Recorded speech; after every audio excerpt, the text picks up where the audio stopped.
Hi guys, so it's just past midnight on Thursday, and I've just finished my one of my landmark self-expression and leadership classes.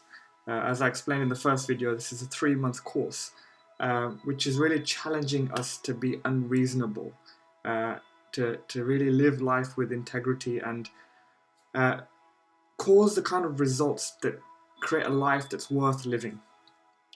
Landmark's tagline is live a life you love and live life powerfully. And the way to do that is to live by certain principles which we learn over the weeks.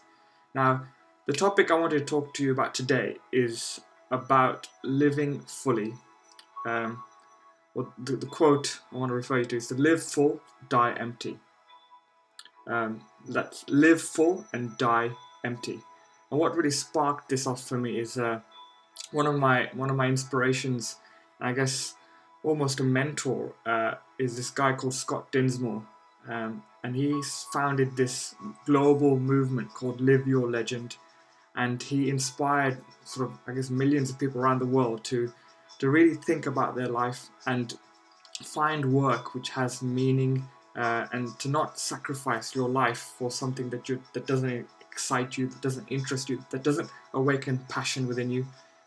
There'll be a link down at the bottom to the Live Your Legend website.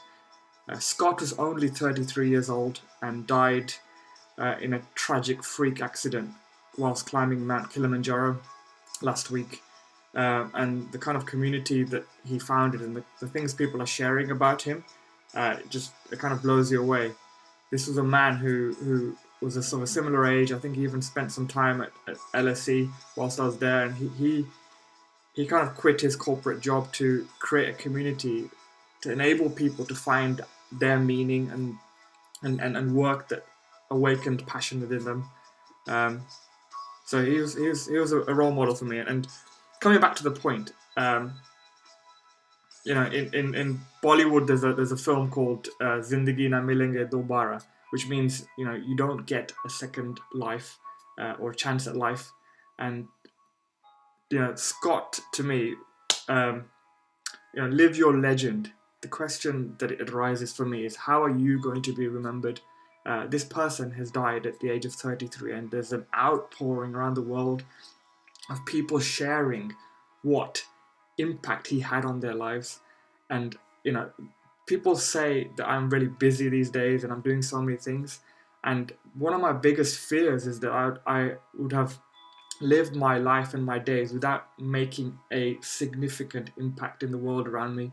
I think that's a real question that goes out to everybody. That when your time comes, and if that is tomorrow, what would the world around you be saying? What would your family say? What would your friends say? What would your work colleagues? What would your community say about the impact that you've made? And are you happy with those answers? And if you do want to make a bigger impact, where could you make a bigger impact, or what would be the steps you take? Um, my mom is a really big inspiration as well, because she 2 years ago she had a brain tumor, um, and since that day when she got out, she is just like, I want to live as fully as possible, because to be alive after such a significant sort of life event, every day is a gift.